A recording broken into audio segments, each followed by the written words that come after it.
I disbelieve in one Quran, I'm disbelieving in 10% of the Quran. Because they're both Quran. So you have many. So you have many Arabic Qurans, is what you're saying. You have more than one. We don't have many.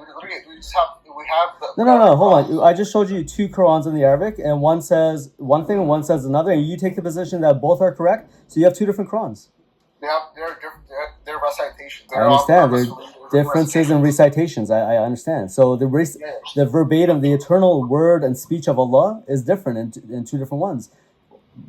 Apparently there's 7, and you earlier said there's 10. So I guess Allah's speech is different. It's not one eternal word of Allah. Allah is revealed 10. That's like saying Allah is revealed 10. Allah is revealed 10. Allah is revealed 10. Allah is revealed 10. Well, like, hey, can I call you Q? Yeah. Hey, Q.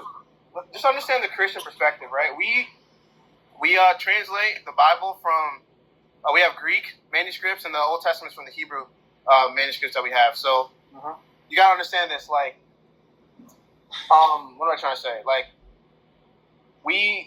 people say there's like quote unquote, so many translations and quote unquote contradictions and all. I can explain that one thing you brought up too afterwards, but we translate from the Greek and then the Old Testament. So when we make a new translation, quote unquote, you're going to the original languages first and foremost. Just like you would go to the original Arabic, right? For Quran translation. So what are we trying to say? The meaning is the same. Like, the meaning is it's 99.8% like thorough. Like, the only differences that the quote unquote I think you mentioned are more so like spelling, names being spelled different ways, and nothing changes like the theological positions of what we're trying to say. Like, you won't find like a manuscript that says Jesus isn't God versus and then like another manuscript says Jesus is God or Jesus is like Satan's brother or whatever. Right. Like, it's consistent. So I have no problem with a manuscript. Wait, can I finish? I have no problem with like a manuscript with like, I guess, quote unquote, like a different spelling of John or a different spelling of Peter. It's all, the meaning's the same. Like, the message is the same. And I would say that for the Quran mostly. I haven't read the whole Quran, but every Muslim tells me the same message for the most part. So I don't think there's what am I trying to say? Contradictions, right? Or you talked about not contradictions. You talked about different Bibles and this, that, and the third. Yeah, there's different translations, but the meaning is thorough. Like, you can read a Bible in Spanish, John chapter 3. You can read it in Arabic. You can read it in Chinese. Like, you'll get the message that you have to be born again in John chapter 3. And I would say the Quran is probably similar, right? Like, you read the first chapter of the Quran in any language, it's going to be the same meaning. You get what I'm saying? I don't hope this is making sense. Like, you get the same meaning. So I disagree with that point in terms of the Bible because there's literally, like, in the Quran, you'll find that there's absolutely 0 verses missing. And in the Bible, there's a whole verse missing, like John 5:7. It's controversial. And Timothy 3:16 as well.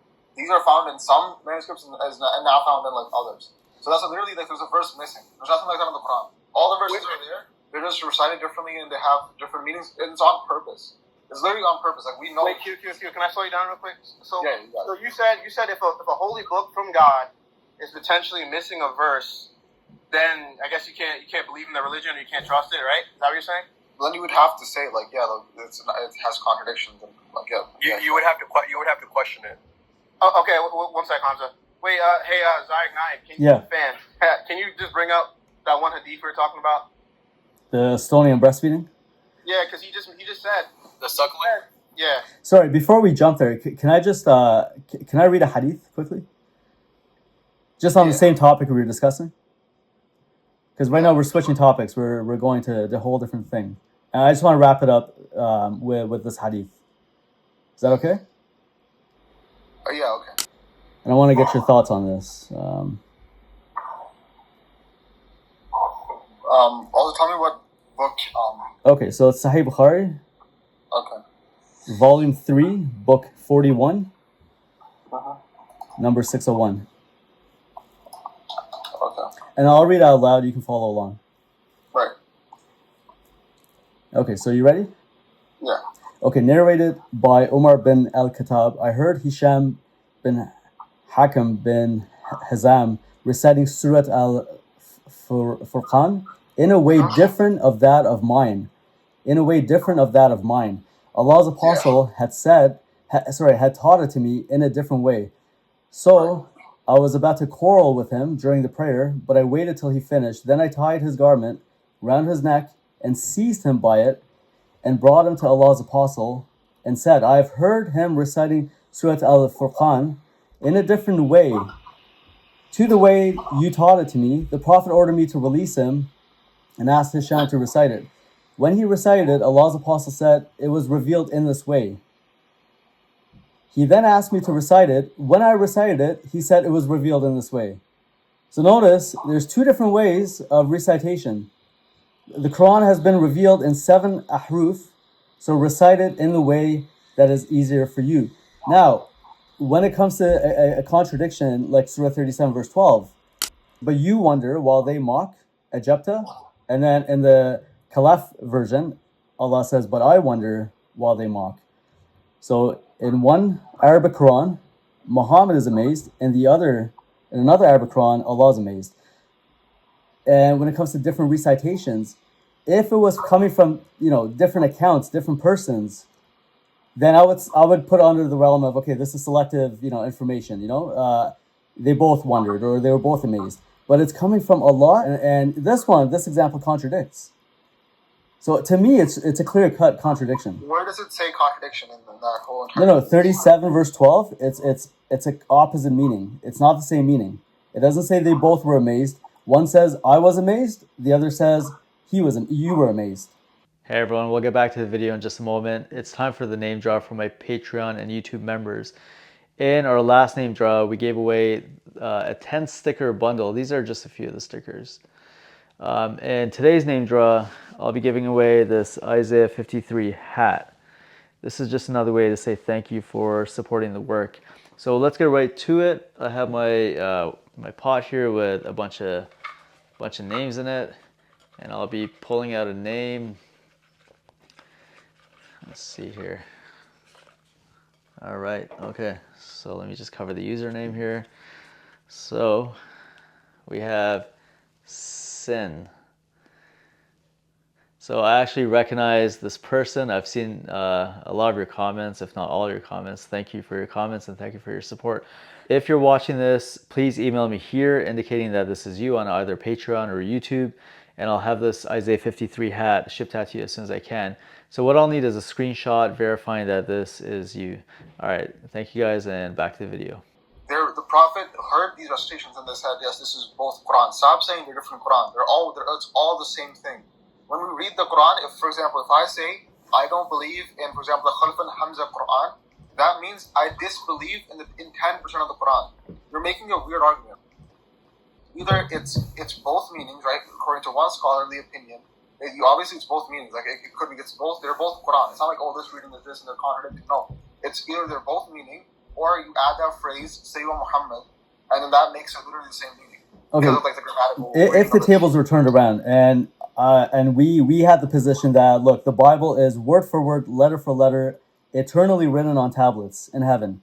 And what we have today is letter for letter, word for word, the speech of God, the speech of Yahweh. Right. And then you come to me and say, hey, in this Bible, and you're bringing the original, you're bringing the Greek or the Hebrew. You're saying it says that Yahweh was amazed, and then here it says... Wait, can I make a point real quick? I'm sorry, guys. Sorry, who's this? Wait, Hamza, let him finish his point. All right. So what would your response be? What would your response be to that? If I held a position that said, okay, this is verbatim, the words of God, verbatim. It's not just mere men inspired by the Holy Spirit. This is eternally written, and then given down, and here we have it. What would you say? And you came to me with a contradiction in the original language that had two different meanings. What would you say? Wait, one second. I have a question. I might be ignorant, but you said that you have the words of God letter for letter, correct? No. That's not the position we as Christians hold. I'm saying if we had that position that Muslims hold. So y'all take the position that the Quran is the Kalimat Allah, word for word, letter for letter. Nothing's changed. Perfectly preserved. And here we have two different meanings. So which one is it? All right, man. you literally just keep on misquoting it. And we don't have two different meanings. Like literally every Muslim who studies the Quran knows this. Like we know that we have the Quran, we have the different recitations. It's all one Quran. Even if I go with your hypothetical, I would say, okay, if that's the case, I have to take your word for it. But here's the problem: you literally have verses missing. We don't have verses missing. No. You do have verses missing. You do have verses missing, and we're gonna get there in a moment. But I don't think your answer is sufficient. Servant, you buying this? Well, wait. Let's slow it down. Q, can you actually, and Z, can you just repeat your hypothetical? I didn't really hear Q's answer to if the argument was flipped against the Christians. Can you just repeat your hypothetical? I want to hear. You want me to repeat what I said?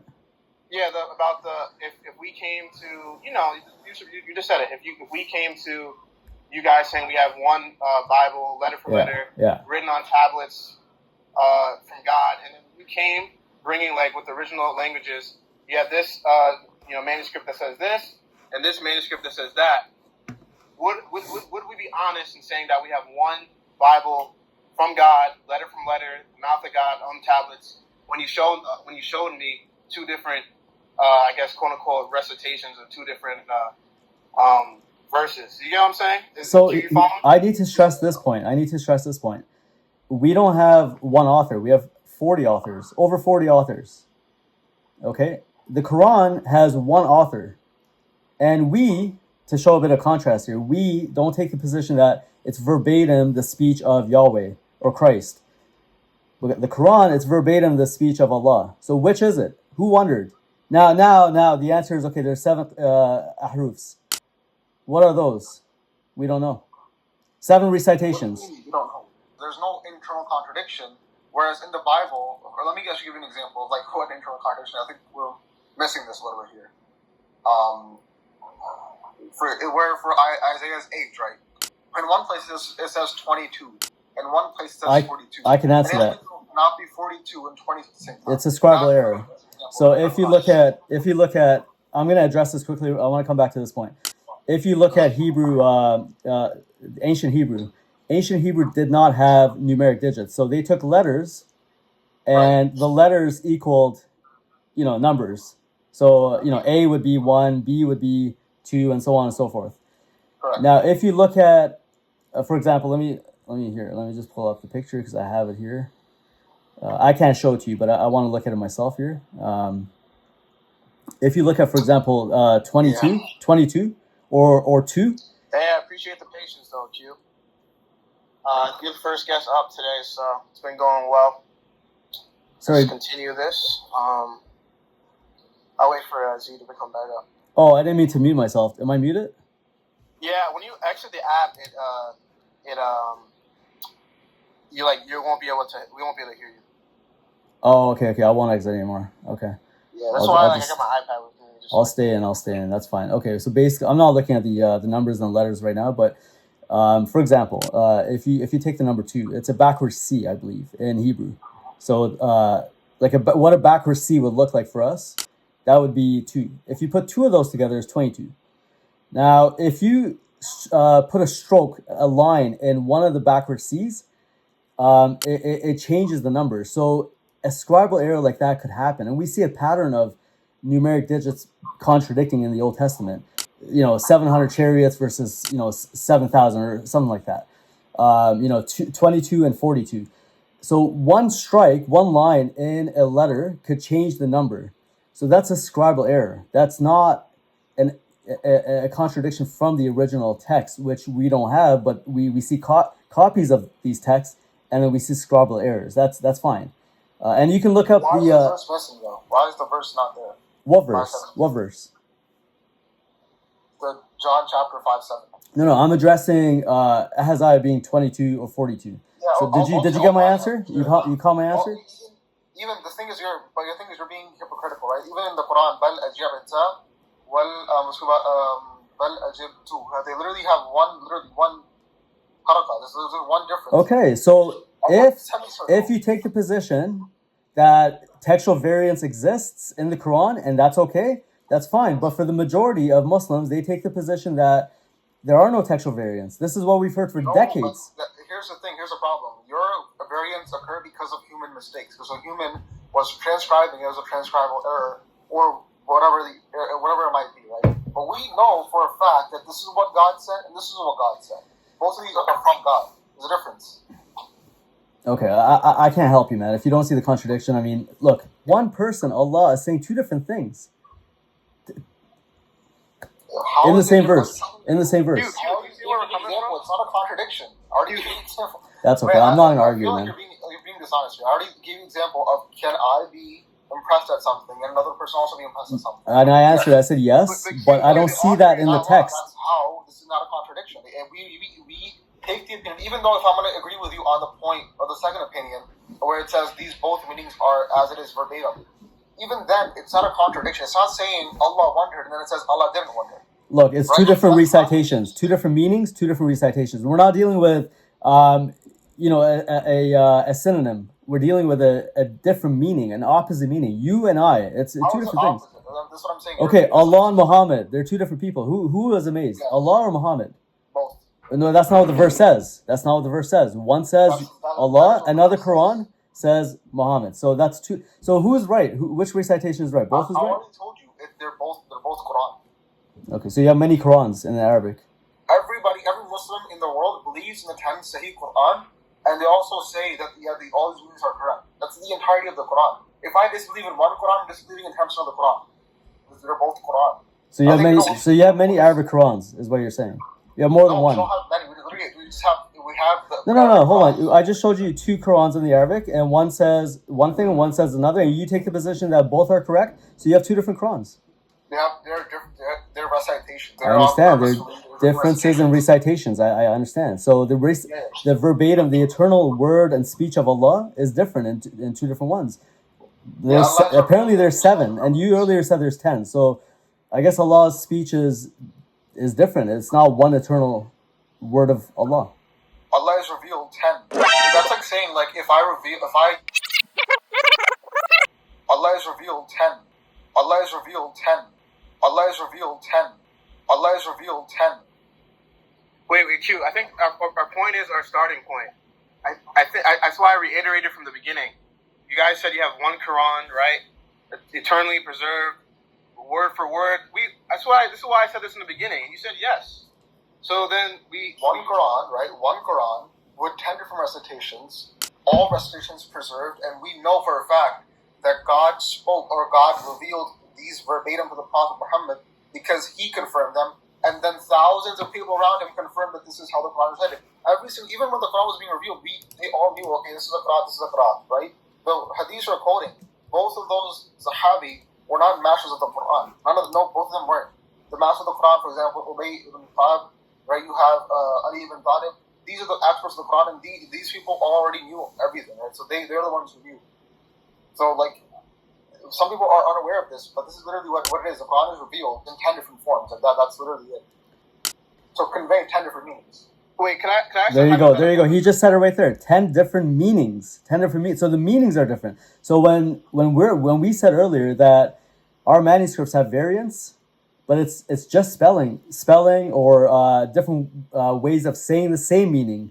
But the meaning, the theological doctrines and teachings and meanings are the same 98% or more. That's what I'm saying, right? That's what I'm saying. You're right. I would take that, right? You just admitted you have errors. No, I said spelling errors. No. Spelling errors happen naturally, okay? Before the printing press. That's, you try writing down a whole book by hand. And see how far you get, when it comes to perfectly copying it. Quran in two different ways. We have the oral transmission, and we have written transmission. Right? Same with us. So that's why it's preserved. That's why you don't have any of these errors, right? Quote unquote. Same with us. We had oral in the beginning, then it was scribed. What I'm saying is, you're accepting that there have been errors made. You use that word with the Bible, correct? You said spelling. I think you misheard me. I'll say it again. Spelling errors. So what is a textual variant? It's differences in wording, word order, spelling differences, omissions, add-ons. That's textual variance. So when we have more than one, when we have, let's say, 5,000 Greek manuscripts or 5,500 Greek manuscripts, that's a good thing.